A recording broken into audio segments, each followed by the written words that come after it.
Hey there, Wargamers, Justin here, Painter, and today, boom, I want to talk about some units with jump jets.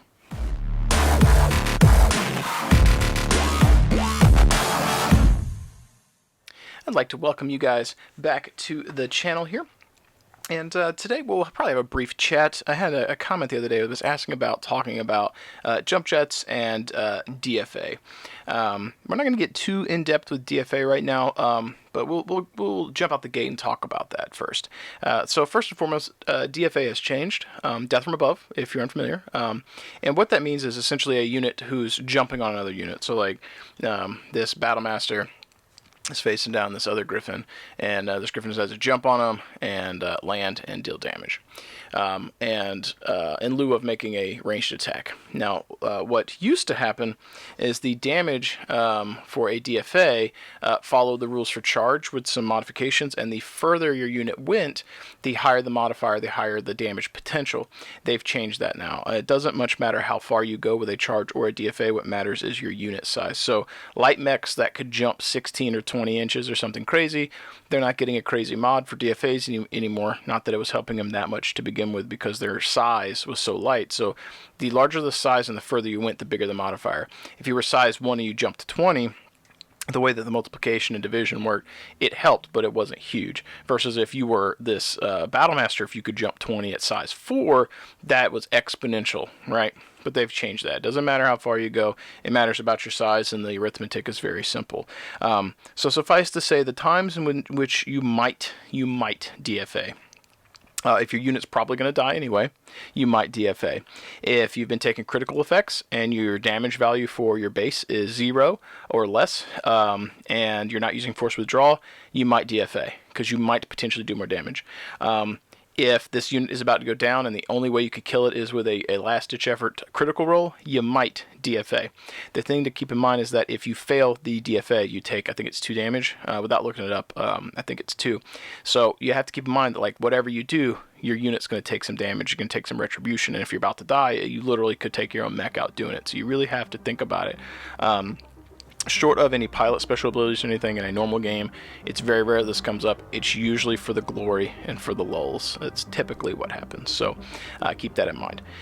Now, one of the other options with DFA that could be good, let's say this guy's already moved, you might jump and DFA behind him, and then you deal damage and he can't shoot you, he can't punch you because you're in his rear arc. That is a valid strategy.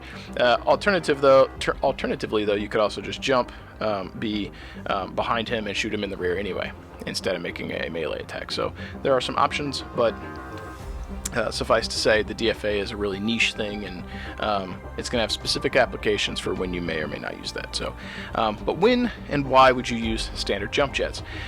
So jump jets has a few things to consider. So the first thing we'll get into, we'll talk about mobility. So if you're playing a match, right, and we're bringing back the sticky notes here, and let's say you've got some units posted up, and they're kind of on a hill here, right? You got 2 units, and they're overlooking you, and you're like right here in the open. They're going to shoot at you, but there's a building here, and you can't quite walk it, or maybe there's like a water feature here, right? Or trees, and that's going to make it to where you can't walk over. You might jump, you might land over there outside of line of sight. Perhaps there's no good options here. You've baited them out so they had to move before you. Maybe you jump and you land behind them. Maybe you jump and you land base to base so that you can't shoot each other, you have to punch each other. So that would be like right here. So you've got a few options for that. So the first thing to consider with jump jets is, does your unit need to be somewhere? Maybe these options here are irrelevant, which this happens frequently with me in games when I play. Perhaps you're not worried about being outside of line of sight. Perhaps you think statistically you could take a hit or 2 for a turn before you would die. So you think, okay, turn 1, there's an objective in the center of the table. I'm going to throw this unit on it. My opponent probably won't suspect that I'm going to jump in. I'm going to get my modifiers, which we'll talk about later, for jumping. And you know statistically, okay, I moved this unit hopefully last. I know roughly the overlapping fields of fire. I know roughly how many shots I'm going to face down. I know roughly the odds of hitting. I have this much life. Statistically, I should weather this storm and get a point for holding the objective this turn. The next turn, jump away, right? You can use them to bait out shots, and any shots that unit's taking is shots your other units with lower TMM are not taking. and it also can net you an objective. So this jumping on objective is something that I do very frequently, and very frequently I will throw more than one jump capable unit onto an objective, because it modifies your TMM and because it makes my opponent have to dig them out like ticks, and with that TMM they're very hard. Your opponent could spike and take them out, which sucks, but usually my jump jet units are the lighter end lights that are cheap, and they're there to harass, they're there to get in your face, they're to get behind you, they're to flank, they're there to get on objectives, while my heavier units in the back are pushing forward to fire. This is my forward assault, or forward harasser units, which you could also do with very fast units like fire moths and stuff, but specifically we're talking about jump jets. So first thing to consider with your jump jets, in my opinion, is positioning, right? The second thing to consider with jump jets is twofold. When you are shooting, or excuse me, when you go to use your jump jets, there are a couple abilities that you need to be aware of. So you have jump jet weak. I think it's hang on, let me look real quick.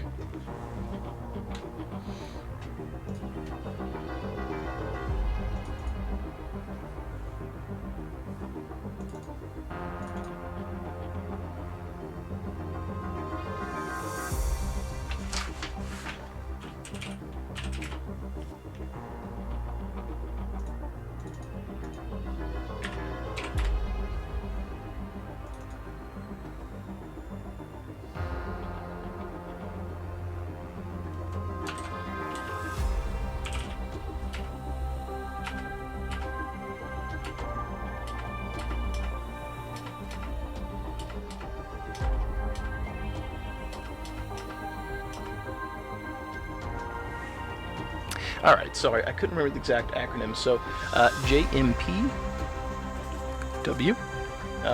and then you have JMPS. This stands for jump weak, jump strong, with an N. It's strong, just making a troll.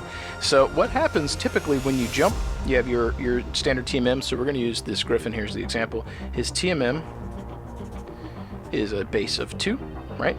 So plus 2. If you jump, standard jump plus 1.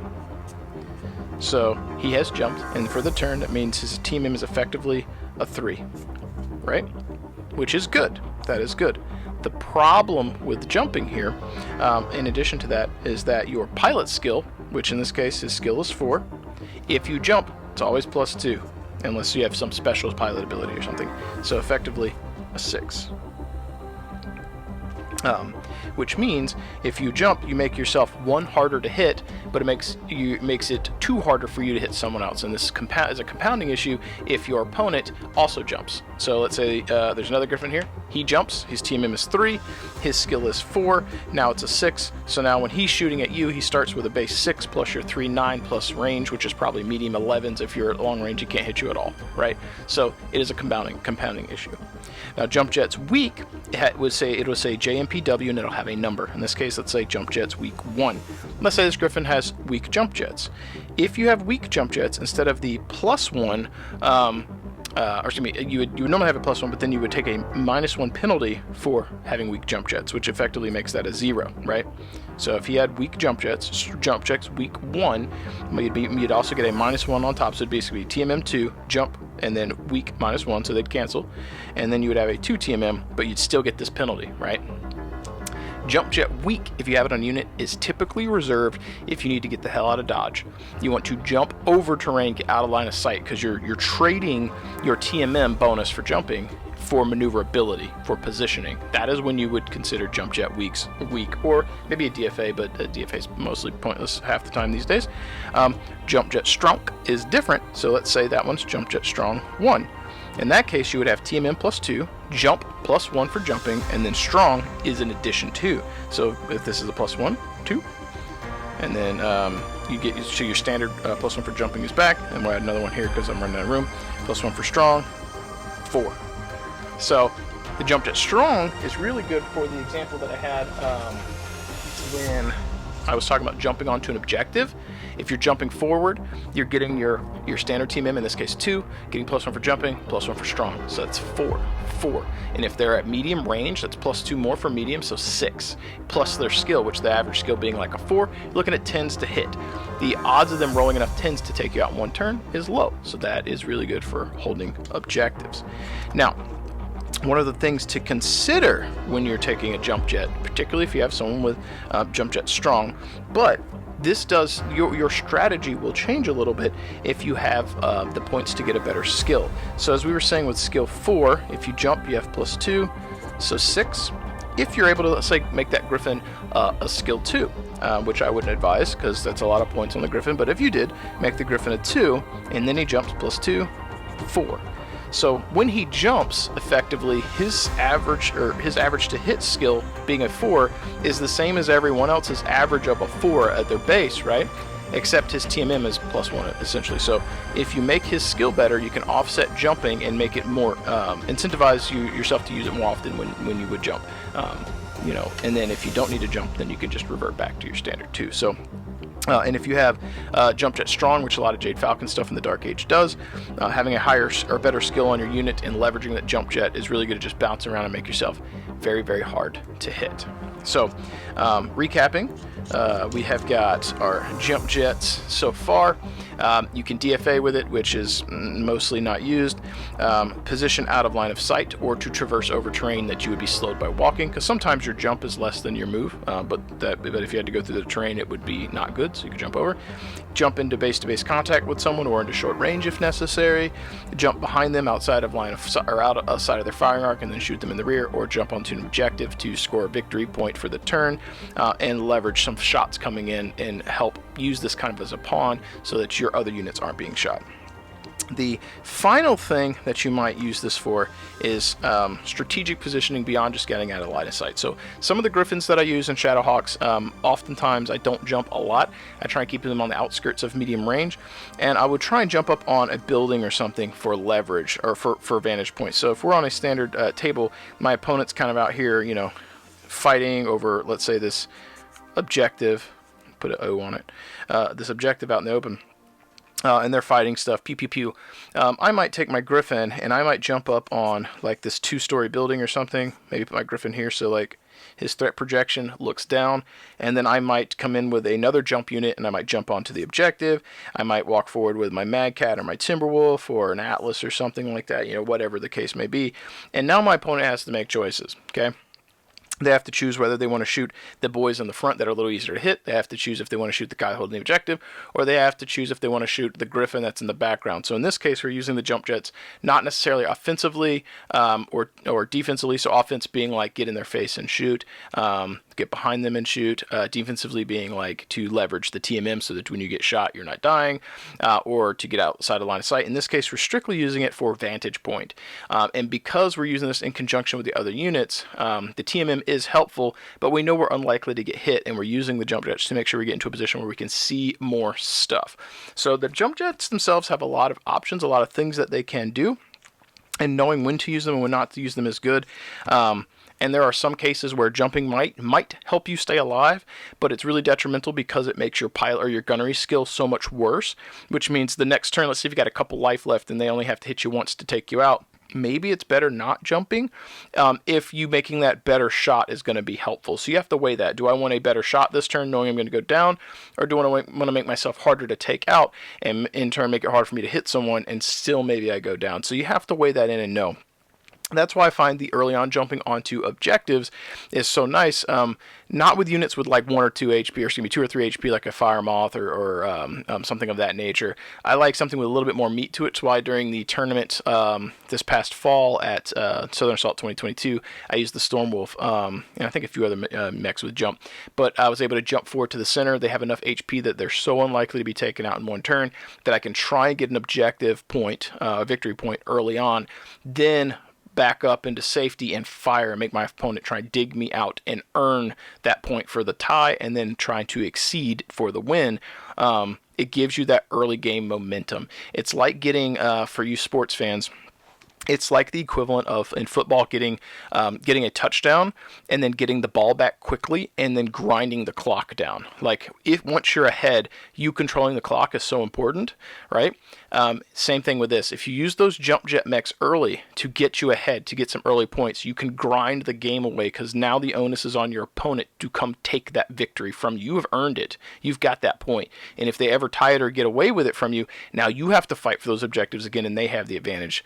Jump jet units can be super handy for that, and your opponent might not see it coming because they might think, oh, why would he throw that unit in front of me and let me shoot it? Well, you do the math. You see where the overlapping fields of fire are, and you consider how easy it is for you to hit, how many shots he'd have to throw on you before you might go down, and can you weather that fire for the turn on average dice rolls, because sometimes they'll spike, and it is what it is, but you're playing the averages. You go for that center, get that victory point, back up to a vantage point to fire, use your jump jets to stay out of line of sight if necessary, or get into strategic points to make strikes. So that said, folks, that's kind of my take on jump jets. Hopefully it's easy to follow. I just wanted something to ramble about today based on one of the comments I had on YouTube. If you have any thoughts on things that you might do differently with jump jets or anything that I missed or any questions, anything at all, feel free to sound off in the comments below. If you're new here, hit that like, subscribe. Love to have you as a member of that channel. Love to see you back. If you're interested in helping support what I do, check out the description. Supporting Death Ray Designs is really good because I work there. If you want to get some paints to do kind of the things I did here, check out Pro Acrylic. And if you're looking for anything Battletech related at all, check out Fortress Miniatures and Games. He's an awesome sponsor of the channel and a good friend. On that note, as always, if I don't sign off today, you guys know I will continue to ramble, so let's go ahead and get into it. Let's go ahead and get off and relax now. As always, you guys keep painting your models, keep rolling your dice, and I will catch you guys next time.